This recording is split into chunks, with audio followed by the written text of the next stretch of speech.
So, you're literally all we've got, seeing as how everyone else has been defeated. Good luck. I'll be right here, doing nothing. I mean, beginning preparation. Immortals Fenyx Rising is one of those rare, sparkling experiences that really knew what audience it was targeting from the beginning.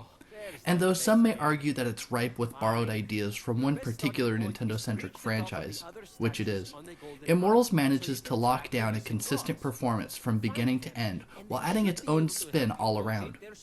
The developers at Ubisoft Quebec took what could have easily been designed as a quick cash grab and chiseled and molded and refined an open-world journey into an experience that far exceeded the limits of my expectations.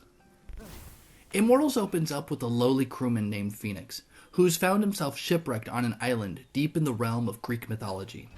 Here he, or she if you choose, discovers that these once pristine lands are now suffocating with legendary demons and creatures brought out by Typhon, a monstrous and vengeful titan hell-bent on taking over as ruler. Typhon has set the world asunder. He's turned humans to stone, placed a curse on the gods, and stole their essence, all while building his army in a bet to become the god of gods. But what Typhon doesn't know is that Fenyx is destined for these lands, fated to seek out the lost gods, return their essence, and gain their help in defeating Typhon before he takes over everything.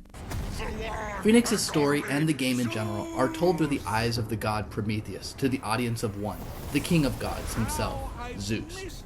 These tales of Fenyx's perseverance are often well-written, humorous, and convincingly told through a third person's perspective. But more often than not, each tale carries a deeper, poignant, and often poetic moral to a grander overarching story beyond that of Fenyx's, aimed solely at the heart of Zeus and the god's numerous tribulations and personality flaws as a father.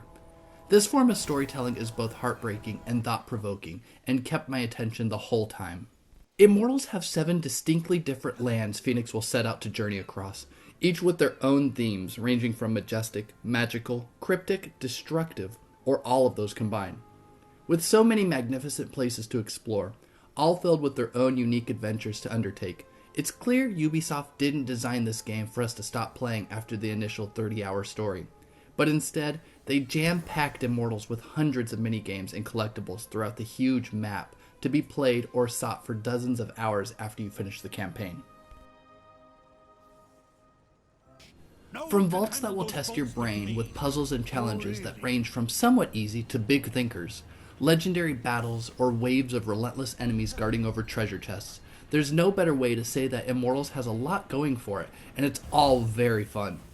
I found myself actively going after vaults and collectibles rather than avoiding them like in other games, because they felt too tedious at times. Gathering these items felt rewarding, as though they meant something rather than just clogged up my inventory taking up space. I just sat there from beginning to end, smiling every time something I had just discovered popped up on screen. I authentically felt I was in Fenyx's shoes, exploring lush landscapes myself, spotting a dense forest to get lost in, or a craggy hill to climb, and never losing that wonderment of what lies beyond. But to see all of these things, Fenyx needs to power up, which works best when you have an arsenal of weapons and skills on hand, and a Hall of the Gods to use as your garage. Fenyx will always have a sword, axe, bow and arrow, various armor, and a set of wings to help him glide over the vast lands. Oh, and let's not forget his firebird companion he weaponizes and names Phosphorus. But these alone aren't enough to quell the tyrant and bring peace to the lands. Each weapon and skill, and bird, carry different abilities that help level up Fenyx's attacks on their respective skill trees to gain more power. When you've collected enough items on your journey, head over to the Hall of the Gods where you'll spend these items to improve Fenyx into a little powerhouse. With enough work, Fenyx gains the upper hand, and by the end of the game, I was so powerful, I felt nearly unstoppable. Powering up Fenyx and his weapons means nothing if the game doesn't run well, and I can report that the game runs buttery smooth, and the combo, hack and slash style combat and ability commands are prompt and nearly always on target. Slashing away at insignificant bad guys to the numerously epic boss battles, there was never a moment that passed by where I wasn't thinking of what's next. Sure, there are a few minor problems in the game, but they were so minor I didn't even keep them in mind. Except maybe the final boss battle was a little too difficult, but nothing that should deter anyone from playing.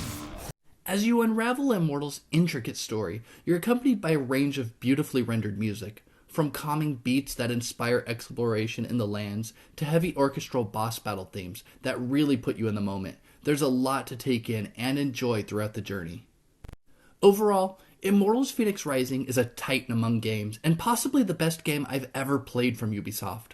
From its rich, puzzle-like landscapes to epic boss battles, there's a little something for everyone to enjoy.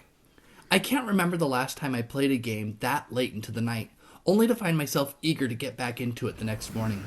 Simply put, Immortals Fenyx Rising is a masterpiece and will easily stand tall among other game titans.